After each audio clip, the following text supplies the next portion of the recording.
starring Lee Marvin.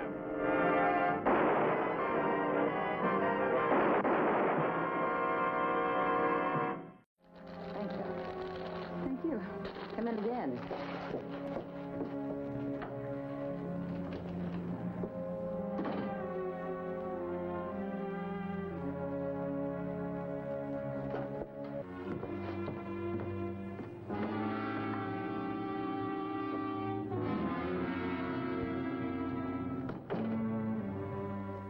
What's the matter? Just 20. It's all right. Sure, if you don't know money. There's only one man who could turn them out this good. Clint, are you sure? I've seen plenty of bad paper in my time. We don't want the police coming here. Not about counterfeit money. It's all right with me. No one's bothered us in years. Let's keep it that way. The town was being hit with counterfeit 20s, and City Hall asked M Squad to cooperate with the Treasury Department. About 50 bills had turned up. That's $1,000. My name is Frank Ballinger, Detective Lieutenant, M Squad, a special detail of the Chicago Police. We'd worked with the federal departments before, and this time I was assigned to help Special Agent Joe McAdams of the Treasury Department. Beautiful work. Dr. Pierce was a top man. Yeah, wasn't Doc Pierce sent up to Leavenworth on a 10 or 20 about 5 years ago? Yes, and he died there 3 years later. But we never found the plates that made this bill. Here, see if you can tell the difference. Yeah, that's a good job, all right. There's something about the curlicue around the figure 20 that doesn't look... You got a good eye, Frank. That's one of the best bills since the war. Maybe we're in the wrong business. Well, was this stuff passed as new money?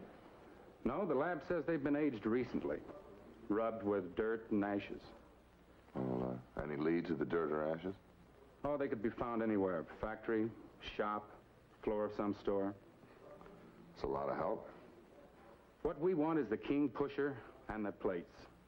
This money is so good, it can do a lot of damage to merchants and banks for years, unless we get it. Yeah, we understand.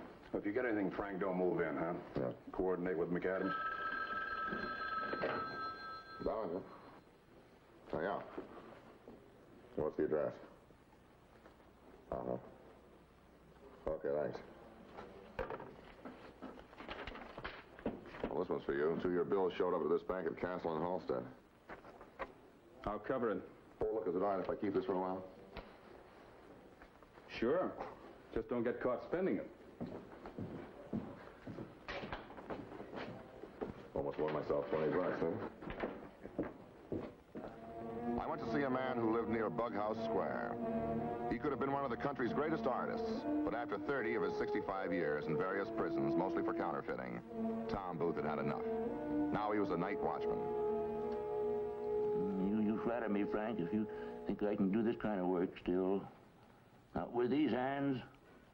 I didn't say you did, Tom. Haven't held an etching tool for over 10 years. Got 5 the last time I did it. I put too much hair on Andrew Jackson's right here, see? Then you can't identify the bill, huh? Oh, come on, Tom. That's Doc Pierce's best artwork. You were his right-hand man. That's right, but my eyesight's been slipping. I got stuck for one of my own sawbucks a couple of months ago.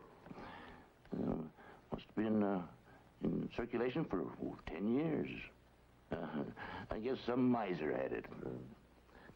Well, Tom, I guess when you begin to slip, the old-timers don't come around much anymore. Well, who says so? Clint Thompson comes? You almost had me there. Doggone it, Frank. Stop pulling the cop stuff on me, will you? Thompson's behaving himself. I wouldn't talk to Wilson for real money. Well, that's all that's left of Doc's old outfit. Tom, if I wanted to get in touch with these guys, how would I go about it? I don't know. You got something on them? No, but I'm looking for Doc's old double sawbuck plates. That was struck from it. I don't put the finger on old friends. I won't tell you where Thompson is, but he's clean. Wilson, I don't see. As for the plates, well, old Doc was like a squirrel expecting a hard winter. After each run, he'd hide the plates somewhere. in an old tree or in a well or a trunk. Not even the people who were working with him ever knew where. The remark about how Doc Pierce used to hide his counterfeiting plates gave me an idea. I set up a rundown on the places he lived before he was sent away. In the meantime, we located Vic Wilson and had him brought in for questioning. Tried for passing counterfeit money, 1955. Acquitted for lack of evidence. Okay, I know the totals. 2 hits and 7 strikeouts. Not a very good percentage. Well, we'll try to increase our batting average for you, Wilson. You never could hang a counterfeit rap on me because I never touched the stuff. I don't know from nothing about any plates, Doc Pierce's or anybody else's. I work for a big contract printer, and my record's clean since I got out of Leavenworth. Can you prove it different? Well, we were just asking for a little information, that's all, Wilson. So, they never found Doc's best plates, huh? Stuff turning up on him? We are asking the questions. That's all, Wilson. You can go. Thanks. Thanks for everything.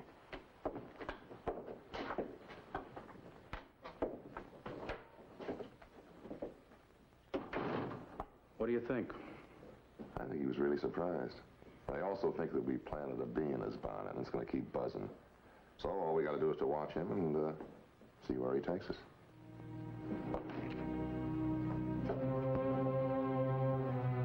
Wilson made 7 different stops in the next few hours. He had all the earmarks of a man on a treasure hunt, and I had little doubt that the treasure was Doc's plates. I made a list of all his stops to check into later, but then he came to one where he spent a long time, the Alice Stationery Store. I got tired of circling, so I decided to check on him and started looking for a parking space. Hey, Doc liked you. Told you a lot of things. Talk.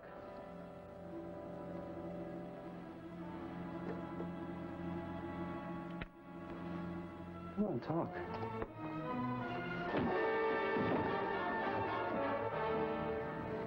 Why don't you tell me where they are?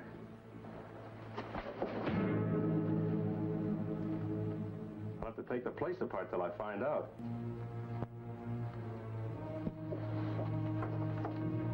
Oh, we're still open. I don't know why the lights are out. Oh, Mr. Kidney, my husband ought to be here with the oldest things. Ought to be here now. Oh. Thank you.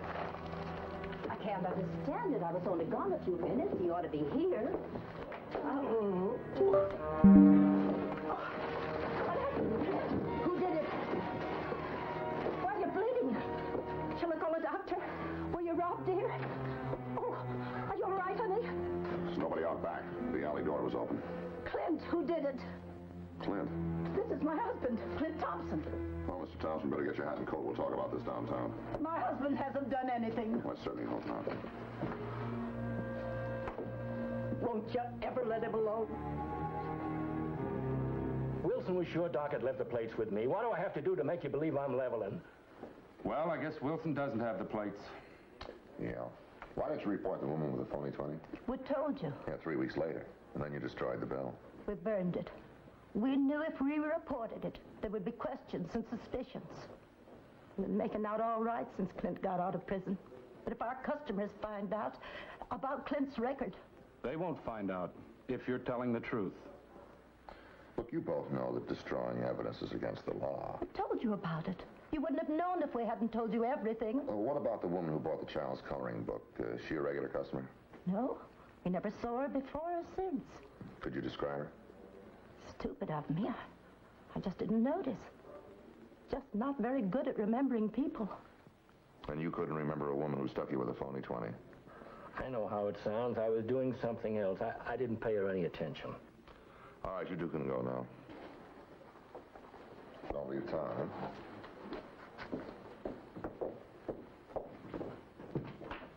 You know, some people are like that. Can't even describe their own mother. Anything on Wilson at all yet? No, I put on an APB on it. A lot of trouble digging up this list you wanted, Frank. Places Doc Pierce lived before he was nailed. 6 addresses in 2 years, huh? Well, maybe he didn't want to get caught like a sitting duck. I might as well give him a whirl. You want to take the first 3, Frank? Yeah, I'll check the rest. Yeah. Wear your rubbers, Frank. It's going to snow.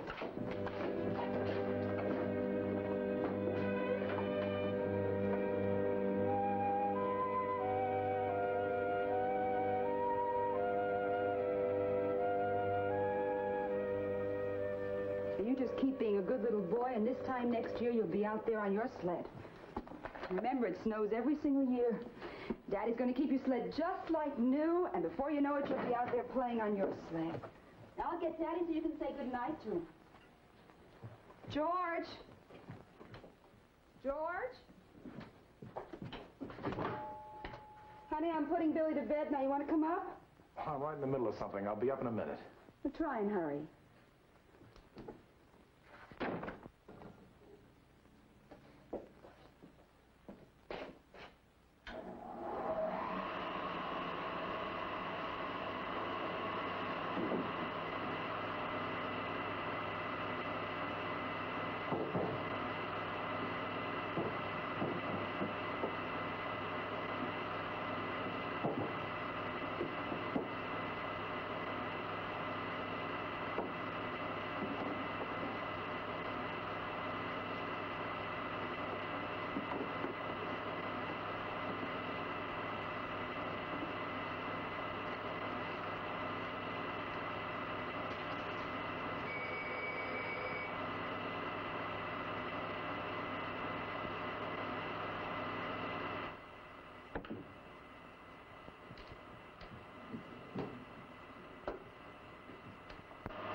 George, this man claims to be a policeman and he wants to see you. Yes? What's it about? Oh, just a routine check, sir. Do you have any objection to my seeing your identification? Oh, of course not.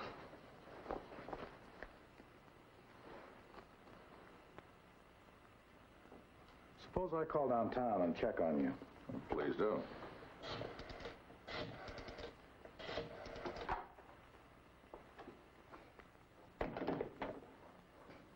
No, I guess you are what you say you are. Well, why did you think that I wasn't? We've been having a little financial trouble. We got behind in some of our payments. You know how it can be with payments. Oh, boy. Anyway, all sorts of people from collection agencies have been coming to the door trying to intimidate us. One of them even said he was a policeman. That's a pretty serious offense. Did you report it? No. What's this visit about? Oh, we're just checking out a group of houses, and this happens to be one of them. Have you lived here long?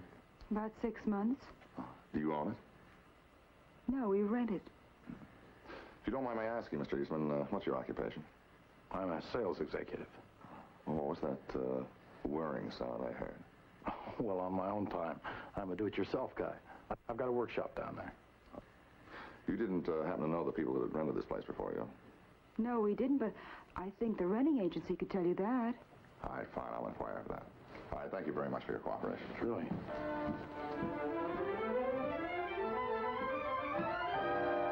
What I had seen in Eastman's house, a child's coloring book, could spell something or nothing. I told my boss and McAdams about it. They decided to wait and to watch the house on Daniel Street. I went back to see Tom Booth. Tom? Oh, Tom, it's Frank.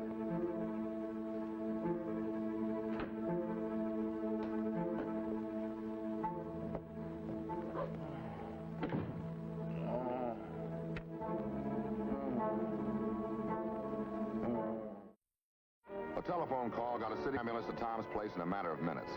He had no broken bones or serious injuries, but he'd have to stay in bed for a week. The first thing Tom said to me when he regained consciousness was Wilson. But I'd figured that out the minute I found him. Oh, you feel like talking now, Tom? I protect my friends. Wilson, I'll talk about all night if it'll help you nail him. But what about the places that Doc lived, before he was set up? I mean, any place you can think of most likely where he would have stashed the plates? No idea. But wouldn't it be his last place? Yeah, but where was that? On Daniel Street. Wilson's off his head about those plates. Big plan to distribute them.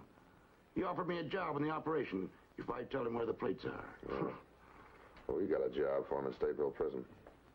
Look, Tom, just take it easy for a while, and I'll have a man stationed outside, just in case. A child's coloring book, and the last house where a famous counterfeiter used to live. Here we had strong grounds for suspicion when we added it to the path of counterfeit 20s on the map. Now, these pins show where the bills were passed. You'll notice a concentration on the north side. Yeah, but not too many in the Eastman neighborhood. That's right. But some have been passed there, and close to the address. You know, it's a funny thing, but in most of our cases, queer money is spread thin over an entire city. That's some of the characteristics of an amateur job, huh? Or a very smart professional to confuse us. Eastman's our only lead. We'll watch him and his contacts. Unless our hand is forced, the Treasury Department wants everybody involved, not just the little guys. Well.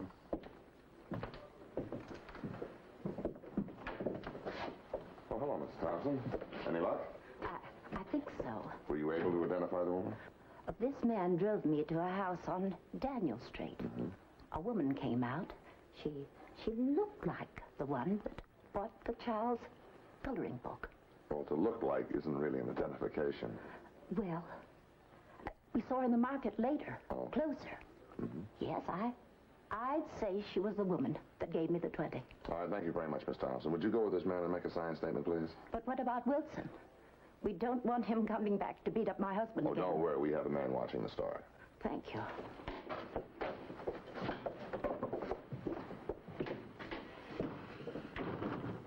How else you identified the Eastman woman? Well, you hit on it at her house last night, Frank. Yeah, but a woman like her. Something's wrong. I'd bet money on it. Eastman maybe, but not his wife. Sure, I called the paper. What's the fuss about? You should have called the police first. Well, you know it now. He called the newspaper instead of us, Frank. He thought the publicity would be good for his store. Tell him what you told me. All I said is one of your men came down to my store to talk to me about the counterfeit 20 just a while ago. What man? After the article came out in the paper, he read it. I certainly can't tell you any more than I told him. Well, could you describe him for us?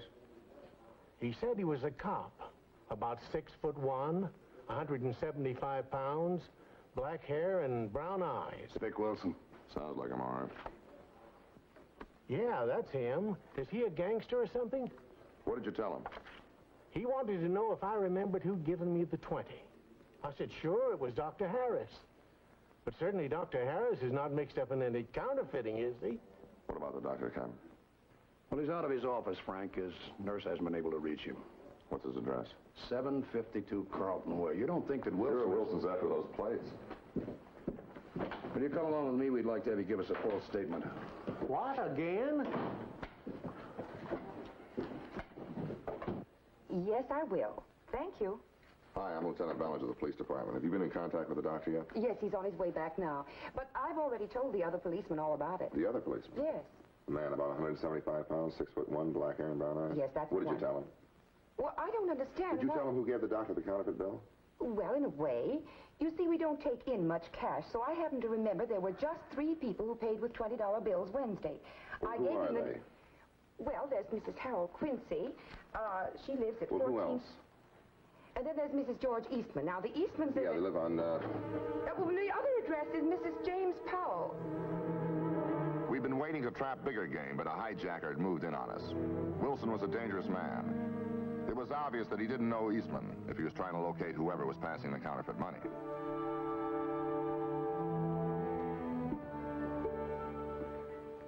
George, what are you doing home so early?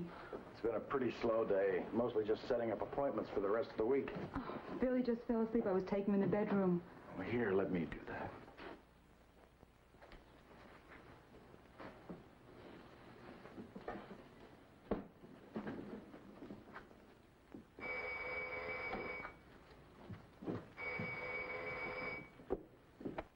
Mrs. Eastman? Yes. I want to talk to your husband. George Eastman? Yes? What do you want? Plates. What plates? Plates and 20s. And don't act cute with me. I know what I'm talking about. Do we owe you a bill or something? But don't give me that noise, lady. I haven't got time for games. George, who is he? Keep out of the way, honey. What is it, George? Now, don't be cute. I'll try it one more time. Where's the plates? I told you, I don't know what you're talking about. Does that help your memory any? Okay, I'll lay it out for you. Your wife gave the kid's doctor one of the double saw bucks, And Doc Pierce used to live in this place before he was sent up. That's no coincidence. You have his place and you have his money. Get me the police. Why, I want... All right. I'll give it to you. Oh, that's better. Get in the kids' room, honey, and stay there. Remember, your husband's with me, so keep your trap shut. Now, hurry up. Come on, hurry it up. Do as he says, dear.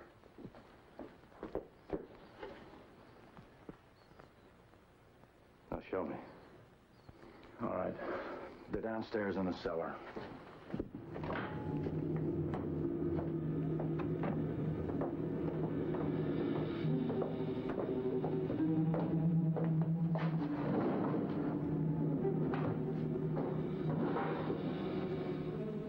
Our stakeout told me a man answering Wilson's description was still in Eastman's house. I smelled danger. I decided to try the backyard door for a chance to move in quietly.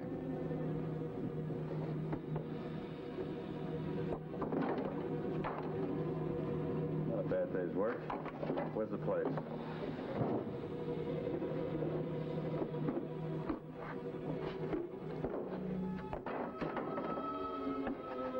What I want, all right. These will be a do-it-yourself for you. I'll run another power line through here. Maybe you'll find another set of plates. Let's go. Now, will you leave us alone? Yeah, sure. Come on.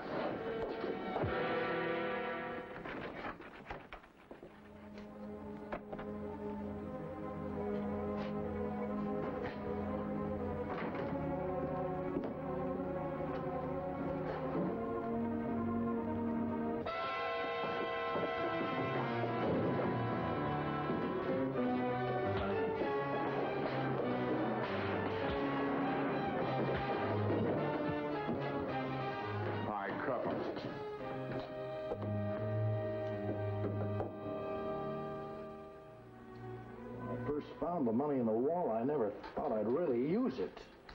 You knew that you should have reported it to the police immediately. Yes. Money pressures and bills piling up and people hounding us. We've always been living a little beyond our means, like a lot of people, I guess. But when my commissions began falling off, it was just impossible keeping up with things. When did you first start spending the counterfeit money? 3 months ago, Billy had the accident. Crushed his knee. For a while, it looked as though he'd never be able to use his leg. And then he had to have this delicate operation. The whole thing was terribly expensive. Weeks in the hospital. Well, what about the clinics? For people like us, well, we've been living in a certain way. Keeping up a front. So when my son got hurt, What's going to happen to us? Well, fortunately, he doesn't have a record. The court takes everything into consideration.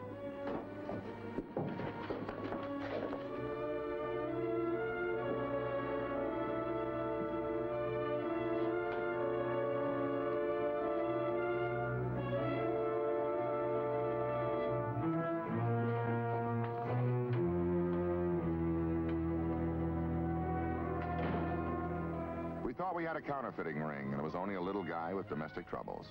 Eastman, a first offender, got 5 years on probation. I was glad for his wife's sake. He's making restitution now. Vic Wilson, the repeater, went away for 10 years in Statesville Prison, where he is kept busy with plates in the dishwashing room.